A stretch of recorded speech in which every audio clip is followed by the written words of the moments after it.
Tree decisions is a term that I've used in quite a few of my videos, and I believe that the value of doing a series of tree decisions would be very helpful, especially to somebody who's trying to figure out why they're doing what they do.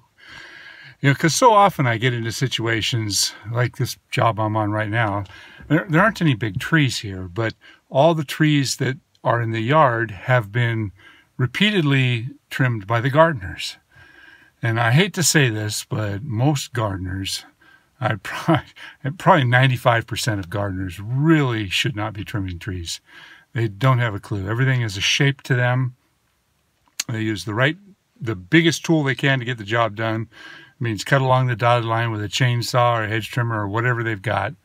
And there's no thought as to the purpose of what they're doing. They see shapes. They don't see tree structure. They see containment.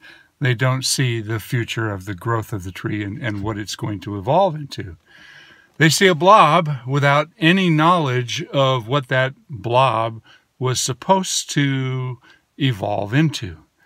So today I want to show you a few little things. I want to talk about some of the tree decisions, and I think I'll probably do a playlist. I'm going to go through all my videos, and I'm going to label it Tree Decisions.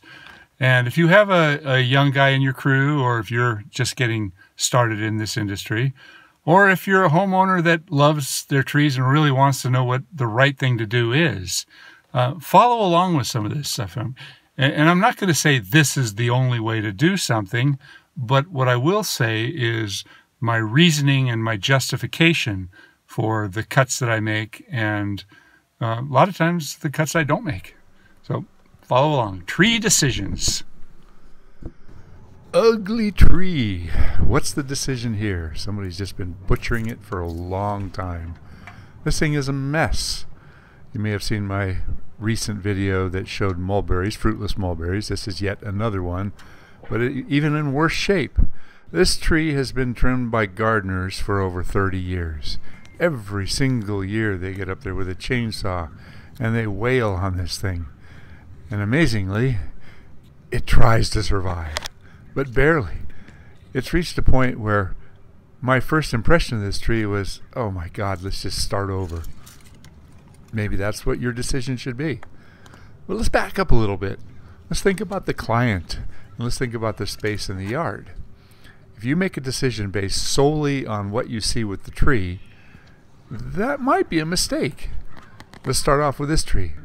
It's not very big, so I did end up pruning it. And you're saying, why bother pruning it? Well, I cut it back, leaving lots and lots of buds. It's not very tall. It's only about 15 feet tall at the very most. So there isn't any weight.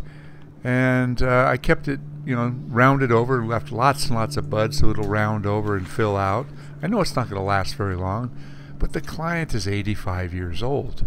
She loves her yard. She's kind of stuck in this property.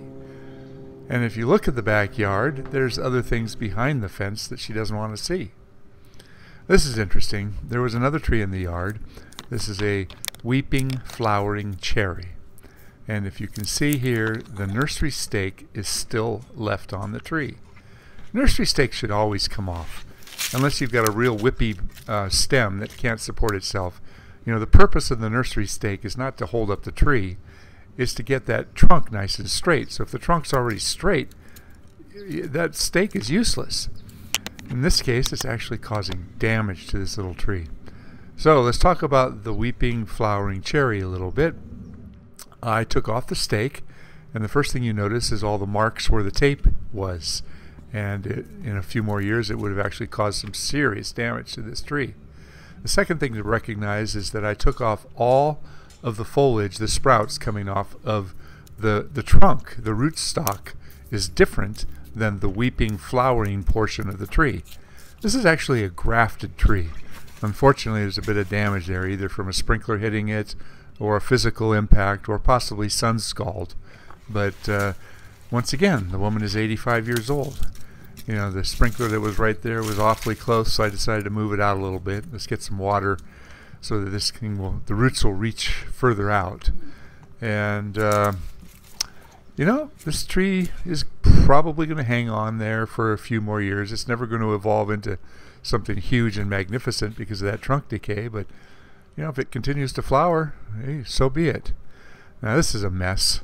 This is something the gardeners did, and I looked at that and I said, I don't even want to touch it. All of her bushes and trees and everything, they see shapes. So this was a flowering pear. This is interesting. I got up in the bucket to do the liquid amber. I did an overall shot, and I came to the realization that the back of her property is the edge of a school. So that's a playground area. That's where kids play baseball. Now maybe she doesn't want to hear that, so the privacy from that fruitless mulberry might be really important. So front yard, she had a liquid amber, and it didn't need a lot, but I had the bucket there, so I got up and I made a few cuts. And tree decisions here was more about let's see what was done to the tree in the past. So on the right side, that's how the tree looked when I got there, and there was a lot of stubs cut back to the property line from the neighbors' cuts. This tree had been shaped many, many times, so there was multiples that were coming out, causing a lot of extra weight. So the right is the neighbor's side, the left is what I did. I took some balancing cuts without overdoing it. I'm not trying to match the mistake. Here's another little story. The neighbor came out and said, would you give me a bid on my Chinese elm? This was a Chinese elm that I trimmed last year.